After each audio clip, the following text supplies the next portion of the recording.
Hey guys, welcome back to another edition to GovCon Friday. I'm your host Neil, where we give you the insight on government contracting. Today we're going to go discuss how to calculate indirect rates. Last week we spoke about the definition of the different indirect rates, which will be touched upon here.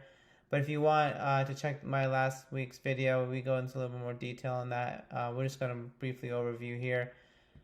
So basically, in order to calculate any indirect rate, you basically take your total pool cost and divide it by the total base. So a lot of times the total pool cost and base will would be a little bit different based depending on which cost you're trying to calculate. So then on the example here, we're trying to go through fringe rate. So from here, for fringe, you take your total fringe cost divided by all your labor. So it includes direct labor and indirect labor. And then you get your rate. So here is 400,000 divided by 2,000, you get 20%. Which kind of means that for every dollar of labor you spend, it costs 20 cents of fringe costs. So you would, so $1.20, it really costs you $1.20 to hire anyone for $1.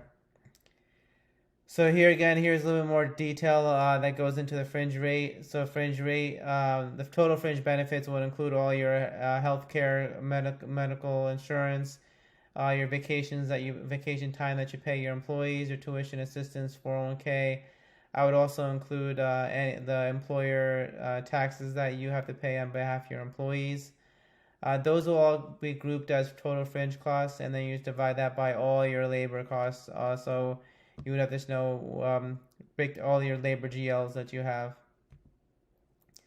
The overhead, so this is basically any overhead cost that's incurred during production. That's kind of not single to the one contract, but kind of overall. A lot of times, usually when you're small, you don't really need this and as much. But then as soon as you grow, like say if you had a manager that just oversight a division of your company, so that manager would be considered an overhead person. Any also indirect expenses. So if you had like admins or something that was just helping out in that division or helping out in a couple of the projects.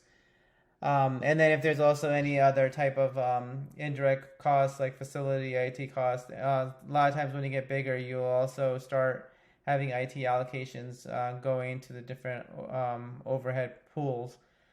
So that's why you get all your overhead costs, and then from there you just divide that by just only the direct labor costs plus the fringe dollars. So the amount of fringe that you basically have, because you want to factor in that fringe cost, that 20 cents that I was saying, like the $1.20. So it's kind of basically kind of taking that approach, and then you would get your overhead rate. G&A rate is basically your total G&A costs. So all the G&A costs would be your, basically general liability insurance, your legal costs, accounting, all your executive management, HR is in there, even some of the facilities, IT cost, depreciation, all those costs.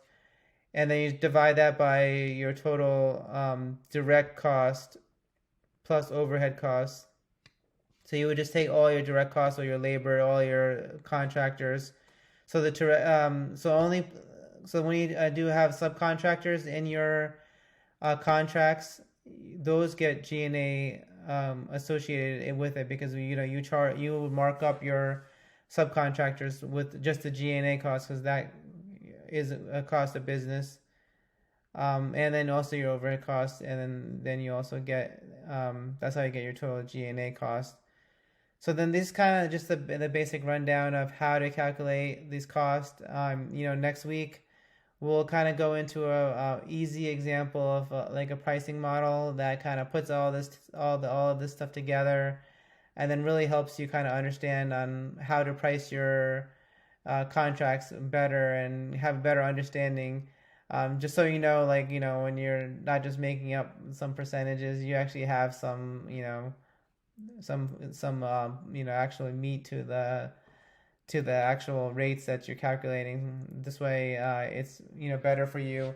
And when you start growing more to the obviously the government is going to ask for some backup on how you calculate your rates, so you want to make sure the rates that you're providing in your cost pricing has some sort of calculation done, because you can't just tell the government, hey, I just created this out of thin air, or this is what the standard, the average cost is, so I'm just using that. They'll basically tell you that you're not complied. So that's very important to be able to understand how to calculate it and where the costs are coming from. So until next time, just keep on kind of going through it and learning everything that you can. And we'll see you next week. All right, take care.